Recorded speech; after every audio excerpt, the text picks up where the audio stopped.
Hi, Randy Graham with Curtis Orchard, and I'm here to talk to you today about pumpkins. Now, if you've been a customer for any length of time, you know that we grow acres and acres of pumpkins, but not all pumpkins are the same. Now, I'll be honest, most of the pumpkins we grow are grown for decoration, and another thing, I've heard of some customers actually baking those and making pies with them, but generally a jack-o'-lantern pumpkin is not your best tasting pumpkin. They tend to be a bit grainy, and then the filling tends to be a little paler. And that's because they're not quite as high in beta-carotene as an official canning pumpkin.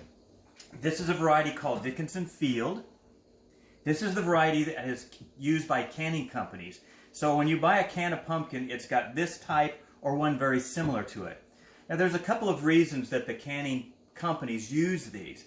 One is that it has a very sweet flesh and it purees to a very smooth consistency. But the other reason is these things are tough.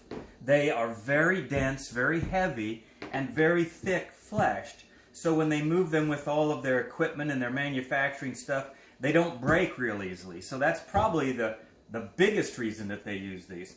But as a result, we have a lot of customers that would like to create their own pumpkin without having to go buy a can. Maybe you'd like to try that. Try making a pumpkin pie from scratch or pumpkin bars, something like that. It's really, really easy. Now, my wife came up with a really clever idea when it comes to preparing a pumpkin like this.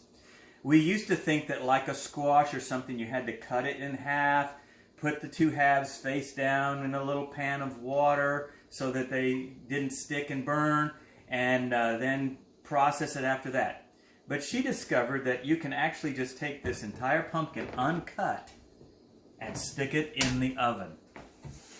And what that does is it saves you the risk of cutting yourself or working yourself half to death trying to get a knife through this thing and cut it. Because it's not as easy to cut as like a watermelon or something, because the flesh is denser.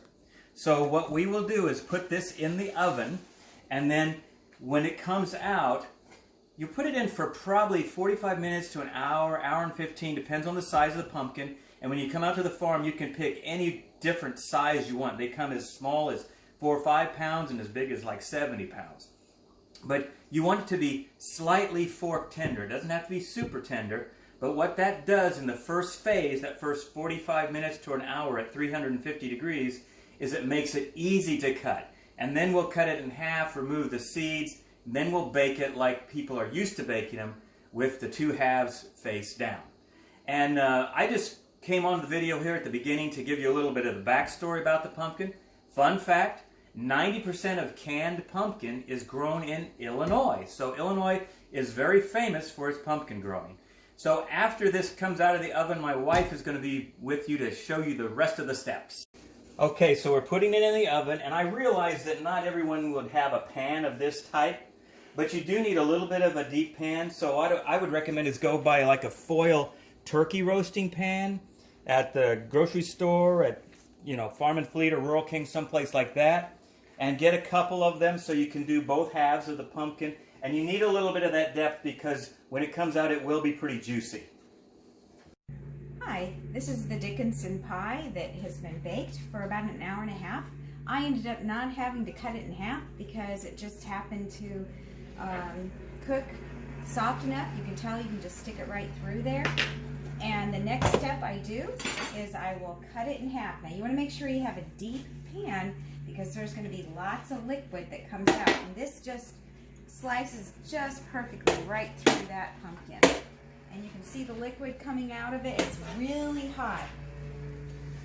Look at that nice orange color. Nice orange Dickinson color that makes it very sweet. It's so sweet, you could eat it sort of like applesauce. It's just delicious, especially once it's pureed in the food processor.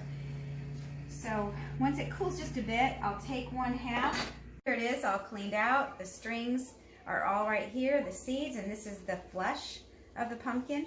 And it seems pretty soft. I mean, if I wanted to, I think actually, now that I look at it, it probably needs to go in the oven, maybe just for another 30 minutes. It's just not quite tender enough.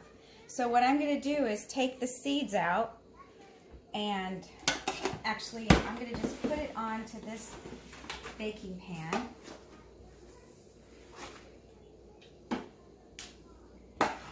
like this,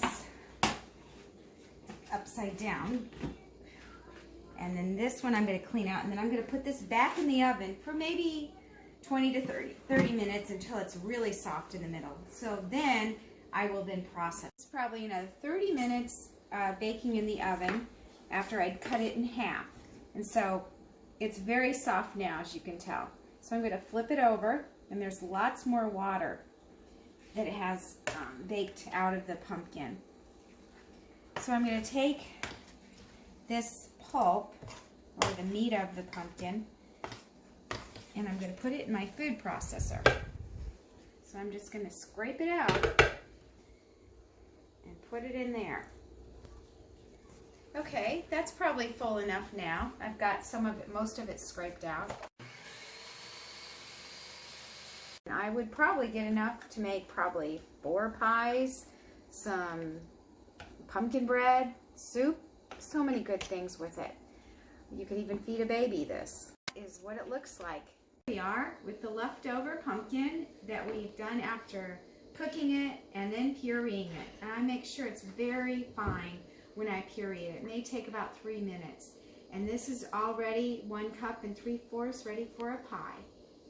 And we have probably 8-9 cups worth, and I can make soup with it, breads with it, pumpkin bars, and more pie.